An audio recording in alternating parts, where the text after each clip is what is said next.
This is not a story about a typical crime. In the spring of 2016, in a quiet neighborhood in Spokane, Washington, police walked into a home where a seemingly ordinary family lived: a grandmother, a granddaughter, and a 20-year-old grandson with Down syndrome. Behind the walls, something was happening that most people would rather never know about. The sister had slowly crossed a line and began to form a relationship with her brother that had no right to exist. This secret connection grew over months until it erupted and ended in murder. Spring 2016 began normally for the Hensen family. The house on the outskirts of Spokane looked well kept. The yard was tidy, and a bed was being prepared in the garden for the first plantings. Grandma Margaret continued her usual chores: morning shopping, cooking, caring for the grandchildren. Linda, 22, worked part-time at a local supermarket. Michael, 20, stayed home, occasionally helping his grandmother with the housework. But by mid-March, changes began to creep into the usual rhythm.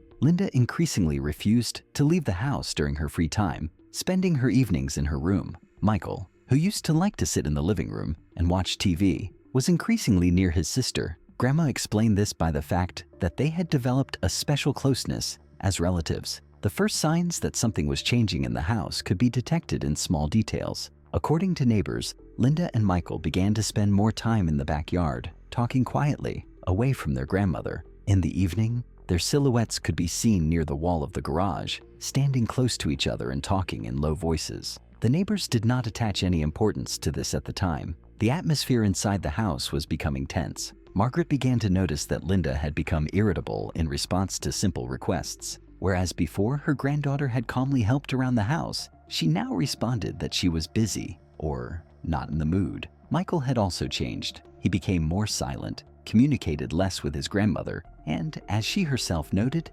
began to stick to his sister. About a month before the incident, the first loud conflict occurred. In the evening, Grandma returned from shopping and found that Linda's door was closed. When she knocked, Linda answered irritably, saying that she did not want to talk. Later, Margaret noticed that Michael was in the room too. The conversation between them stopped immediately after she appeared. During this period, Linda practically stopped maintaining contacts outside the home. Her mobile phone, as the investigation would later establish, was used only for correspondence with several numbers. Data analysis showed that most of the messages had been deleted. The notebooks found after the tragedy contained personal notes, from which the investigators concluded that Linda was gradually developing an emotional and physical attachment to her brother. Small domestic conflicts began to accumulate in the house. Margaret insisted that the grandchildren spend more time in the living room and have dinner together, but Linda preferred to have dinner with Michael separately, in her room. She reacted sharply to her grandmother's attempts to intervene, sometimes raising her voice. A neighbor who lived across the fence later told investigators that about 2 weeks before the incident, she heard loud screams coming from Hensen's house. According to her, it was Margaret's voice who was shouting, "This is not normal. I will not let this continue." The neighbor did not understand what exactly was being discussed and assumed it was a normal family quarrel. After this incident, Linda began to avoid her grandmother. Michael stayed with his sister almost constantly. The door to her room was increasingly closed. According to Margaret's testimony, she felt that she was losing control over the situation in the house, but did not know how to act. In the days leading up to the tragedy, tensions reached their breaking point. Linda stopped greeting her grandmother in the mornings, and Michael followed her even on short trips around the house. The evening before the incident, her grandmother returned from the kitchen to find them in the living room. The conversation stopped as soon as she entered. The atmosphere was tense, and both of their faces were tense. That night, neighbors again heard raised voices. According to them, Grandma spoke sharply and demandingly. Linda responded loudly with obvious irritation. The conflict lasted about half an hour, after which there was silence. It was the last night that the Hensen house seemed outwardly calm. The morning of April 9th, 2016 began quietly in the Hensen household. Grandma Margaret had made breakfast, but she was alone at the table. Linda and Michael did not emerge from their room. No one answered her knock. After a while, she heard footsteps and muffled voices, but the door did not open. During the day, Linda went into the kitchen twice, without looking at her grandmother, got food, and returned. Michael showed up only once to get a bottle of water. Margaret's attempt to talk to her grandson ended with a curt reply. Linda said, "We were busy." According to neighbors, none of the family left the yard that day. In the evening, screams were heard in the house again. The neighbor who heard them claimed that the tone was much sharper than before. She heard Margaret's voice saying, "I won't let you continue this." Linda's response was muffled, but her intonation was filled with anger. That evening, Margaret called an old friend in another area and told her that she was worried about her grandchildren. In the conversation, she mentioned that Linda was too close to Michael and that the situation was becoming unbearable. The friend suggested that she contact social services, but Margaret said she would try to sort it out on her own first. The morning of April 10th began with Linda loudly closing the door to her room. The grandmother went out into the hallway to ask where she and Michael were going, but received no answer. About an hour later, she tried to talk to her granddaughter again, but the door was locked. At lunchtime, Linda and Michael went out into the vegetable garden. They talked quietly, almost in a whisper. Margaret watched them from the kitchen window. Her anxiety grew. Michael was standing very close to his sister. She was holding his hand and saying something. A few minutes later, they returned to the house, and again the door of their room was closed. On the evening of April 10th, Linda stopped hiding her irritation. In the living room, she answered her grandmother's question about her plans for the next day sharply. "It's none of your business." Margaret tried to explain that she was worried, but Linda cut her off mid-sentence. Michael was sitting in the corner of the room at the time, avoiding his grandmother's gaze. According to the investigation, on the night of April 11th, Linda sent several messages from her phone. All of them were deleted, and it was not possible to restore their contents. Judging by the time of recording the activity, the correspondence was conducted from midnight to 3 o'clock in the morning. The morning of April 11th began with Linda and Michael leaving their room together and sitting in the living room. Margaret tried to make conversation, but Linda ignored her questions. The house had a cool, reserved air. Even mundane sounds, footsteps on the floor, running water, seemed loudly accentuated. Later that afternoon, Margaret and Linda had another argument. It was heard by a neighbor who described it as the worst yet. She said voices were raised, and at one point Linda shouted, "You're going to ruin everything." After that, the door to Linda's room was locked again, and no sounds were heard from there for the rest of the evening. On the evening of April 11th, Margaret called the same friend she had spoken to 2 days earlier. There was a lot of tension in the woman's voice. She said that she would resolve this issue today. The friend tried to dissuade her from taking drastic action, but Margaret ended the conversation. According to the data collected by the investigation, at about 9 p.m., the lights went out in the living room and kitchen. The only room that was lit was Linda's room. She and Michael were there. The conversation between them was quiet and abrupt. The grandmother approached the door several times but did not go inside. It was the last recorded quiet night in the Hensen household. In the morning, the situation would take an irreversible turn. April 12, 2016, began with an unusual silence. Margaret usually got up around 7 a.m., turned on the radio in the kitchen, and began making breakfast. But on this day, the radio never played.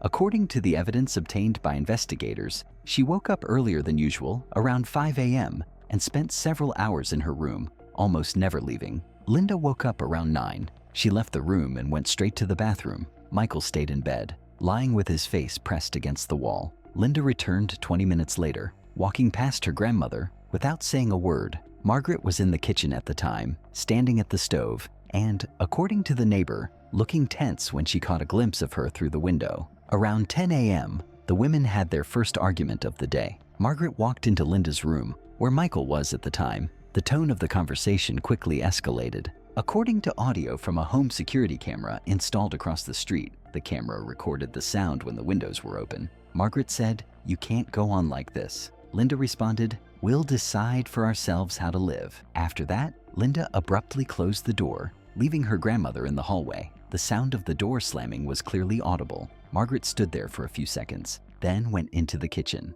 At 11:15, Linda and Michael left the room and went into the backyard. They sat on the porch steps, talking in low voices. Margaret watched them from the window. Her irritation was growing. Soon she went out into the yard and demanded that Michael come back into the house. He stood up, but Linda grabbed his arm and said, "He's staying with me." This was recorded by a neighbor who was in the garden. At noon, Linda and Michael returned inside. Margaret tried to talk again, but Linda ignored her. Michael sat in the corner of the living room, quietly staring at the floor. Grandma stood in front of Linda and spent several minutes talking about how this can't go on. At that point, Michael began nervously fiddling with the hem of his t-shirt. Around 1 p.m., Margaret went to her bedroom, but returned a few minutes later with a mobile phone. Experts later determined that she had called the county social services. but the call was dropped after 30 seconds. At 1:40 p.m., an incident occurred that would later be considered key to understanding the situation. Linda tried to close the door to her room from the inside, but Margaret prevented her by standing in the doorway. An argument ensued between them. Linda demanded that her grandmother leave them alone. Margaret insisted that Michael should sleep separately and spend more time outside his sister's room. At this point, Michael stood behind Linda, looking at the floor, not interfering. After this conversation, Linda and Michael went to their room. The door was closed. Margaret remained in the hallway. She stood there for about a minute, then went to the kitchen and began to wash the dishes. For the next 2 hours, there was little sound from Linda's room. At 4:10 p.m., she went into the kitchen, got 2 glasses, and came back. Margaret tried to talk, but Linda, without stopping, said, "We're busy." Later that evening, Margaret called her friend and said, "Today is the day to end it." Her friend again suggested involving social services, but Margaret replied, "If they come, it will only get worse." At 6 p.m., Linda and Michael went out into the backyard again. This time, Margaret followed them. The conversation between the women became heated. A neighbor who heard it claims that Margaret said, "You're breaking all the laws and regulations." Linda replied, "We're not bothering anyone." At 6:30 p.m., all three returned to the house. Linda and Michael went into the room. The door was closed. At 7 p.m., the light in the kitchen went out, and only a table lamp remained lit in the living room. The atmosphere inside the house was tense and quiet. According to the investigation, it was during this period of time that the situation reached a point from which there was no turning back. Linda and Michael were isolated, and the grandmother increasingly felt a loss of control. Any attempt at contact ended in conflict, and none of the participants in the events were ready for reconciliation. It was the last evening the three were in the house together. The next hours would lead to events that would make the crime news and become the subject of a high-profile trial. On the evening of April 12, 2016, at approximately 8:15 p.m., the Hensen home was silent, except for the sound of the television coming from Margaret's bedroom. Linda and Michael were in her room with the door closed. According to a neighbor who was taking out the trash at the time, the house was dark except for a dim light coming from Linda's window. At 8:40 p.m., Linda went into the kitchen. She grabbed a bottle of water and returned without saying a word. Margaret watched from the living room. According to her testimony, later recorded in the case file, at that moment, she felt that the situation was getting completely out of control. At 9:10 p.m., Grandma came to Linda's door and knocked. There was no answer. She knocked again, louder. A few seconds later, the door opened and Linda appeared on the threshold. The conversation immediately began in raised tones. Margaret demanded that Michael leave and stay in the living room for the night. Linda refused. The verbal altercation lasted about 3 minutes and ended with Linda slamming the door. At 9:20 p.m., Margaret called her friend. The conversation was short. She said she was not going to put up with this for another night. Her friend replied that she would come in the morning to help sort things out, but Margaret said that by morning, everything will have changed. By 10 p.m., the house was almost completely quiet. The TV was off, and the only light came from a lamp in the hallway. At 10:15 p.m., a neighbor's outdoor camera recorded Linda leaving her room and heading to the bathroom. Michael remained inside. 7 minutes later, she returned. From 11 p.m. until midnight, muffled conversations could be heard coming from Linda's room. The words were inaudible, but the voices were tense. During this period, Margaret passed their door several times, lingering in the hallway. At 00:05 on April 13th, Linda left the room again, went into the kitchen, turned on the light, and started looking for something in the drawer. A few minutes later, she returned holding an object that investigators later identified as a kitchen knife. At this point, according to the case, she had not yet performed any actions, but the fact that the object had been moved was noted as an important detail. From 00:30 to 01:10, the house remained immersed in silence. Neighbors who testified claimed that no noise was heard from their side during this time. Around 1:15 a.m., there was a brief but extremely heated argument between Linda and Margaret. According to reports, this was the only conflict of the night in which voices were actually raised. Margaret again demanded that Michael leave the room, to which Linda refused, accompanied by harsh words. At 01:25, the door to Linda's room slammed shut. Grandma remained in the hallway, then went into her bedroom. From 02 to 05, the morning in the house passed without any outward signs of conflict. Linda and Michael remained in their room. Margaret in hers. At 05:15, Linda got up, opened the window in her room, then closed it again. She looked out, stood for a few seconds, and then returned to her room. At 06:00, Margaret woke up completely and began her morning routine in the kitchen. She turned on the kettle and got out the breakfast ingredients. At 06:20, Linda came out of her room, walked past her grandmother in silence, and poured herself a coffee. Margaret tried to start a conversation, but Linda interrupted her with the phrase, "Today it will all end." These words, recorded in her testimony, became one of the key moments in the case. From 06:30 to 07, both women were in different parts of the house. Michael remained in his sister's room, sitting on the bed. At 07:10, activity began in the house, which attracted the attention of neighbors. They heard loud footsteps, doors opening and closing abruptly. At this point, according to the investigation, the conflict between Linda and Margaret entered its final stage. At 07:25, according to the official report, a series of events occurred that directly led to the death of one of the family members. Details of this moment were recorded by the police during the inspection of the scene and the testimony of the only surviving witness. By 7:45 a.m., the house was quiet for nearly an hour and a half before the first police officers entered. On April 13, 2016, at approximately 9:05 a.m., a 911 call came in from a neighbor of the Hensen family. The woman reported hearing screams coming from the house, followed by a sudden silence. She noted that she had heard an argument earlier in the morning, but this time the sound was different, more abrupt and alarming. The dispatcher recorded the call and dispatched a patrol unit. The dispatch log shows the time of arrival as 17. The officers Johnson and Hale, parked their car at the curb in front of the house. At first glance, the house appeared quiet. The windows were closed. The door was ajar a few inches. The officers knocked and announced themselves loudly, but there was no answer. Johnson opened the door and went inside, Hale remaining behind to cover the entrance. The house was stale and heavy. The first thing they noticed was the absence of people in the living room and kitchen. In the hallway leading to the bedrooms, a mug of spilled coffee lay on the floor. The liquid had not yet soaked into the carpet,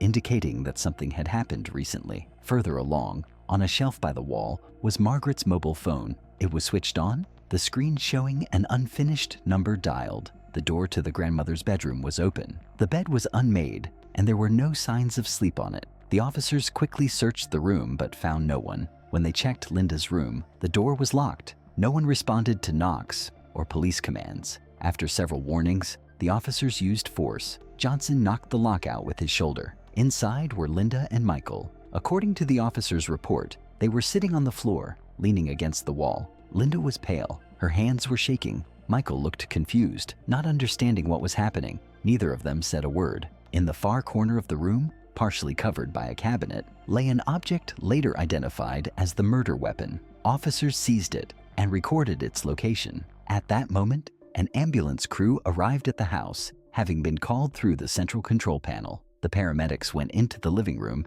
and headed towards the kitchen, where they found a woman on the floor with no signs of life. According to the medical report, death occurred at least an hour before the police arrived. Officers Johnson and Hale immediately placed tape around the house. Linda and Michael were escorted to a patrol car for transport to the station. Linda was read her rights, to which she responded with a curt yes. The investigation team arrived at 09:46. Detective Chief Inspector Foster led the inspection. Photographs were taken of each room. The position of furniture, objects, and any visible marks were recorded. Particular attention was paid to the hallway where the coffee mug had been located, and the kitchen where signs of a struggle were found. During the initial survey of neighbors, it was established that on the night of April 12, 2013, none of them heard loud sounds except for the morning quarrel. The neighbor who made the call specified that at about 08:50, she heard a short scream of a female voice, then a sharp knock, after which there was silence. Michael was quiet during the transport to the station, occasionally looking in Linda's direction, but never speaking. Linda kept an emotionless expression on her face, sometimes lowering her head and closing her eyes. The official registration of the detention began at the station. Linda was placed in a separate cell, Michael in a temporary holding facility with constant surveillance. Investigators planned to interrogate Linda in the presence of a lawyer. By midday, the Hensen home was completely sealed off. The county crime lab was still working inside. Personal belongings, Linda's notebooks, electronic devices, and surveillance footage from neighboring homes were seized. According to Detective Chief Inspector Foster, the situation inside the house indicated a long-term, escalating conflict that had reached an acute stage. It was necessary to establish how and under what circumstances Linda's actions led to Margaret's death, as well as Michael's role in what was happening. This stage of the investigation did not yet provide answers to the main questions, but it already clearly showed that behind the external silence and isolation of the Hensen house, there was a difficult life isolated from the outside world, which ultimately ended in tragedy.